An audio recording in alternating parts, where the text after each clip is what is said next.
Many years ago, I took several lessons on flower arranging. I loved it. Though these flowers had been severed from their source of life, water substituted for a while. But I knew that they would come to an end to what we call shelf life. I also learned that if by some oversight of mine, one stem was cut short, and therefore sooner without water, it would soon shrivel and fade. It was never a pretty sight. Today's gospel from John 15 is the story of the vine and the branches. It's a familiar one, and yet it lends itself to reflection each time it's presented. Though the analogy of the flowers does not apply in all ways, perhaps a few thoughts will spur some in you and minister to your prayer.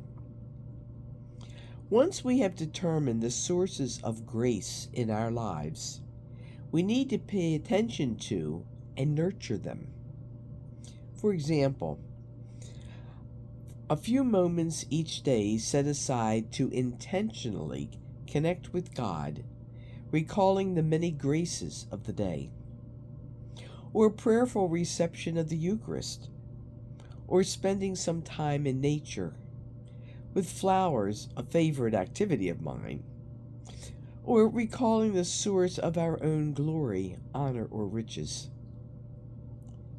Ask what in my life is bearing fruit and what is not, and seeking Jesus' help in the necessary pruning or application of water and nutrients.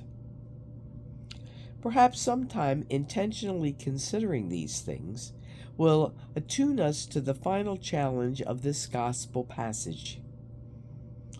By this is my Father glorified, that you bear much fruit and become my disciples. Amen. Alleluia.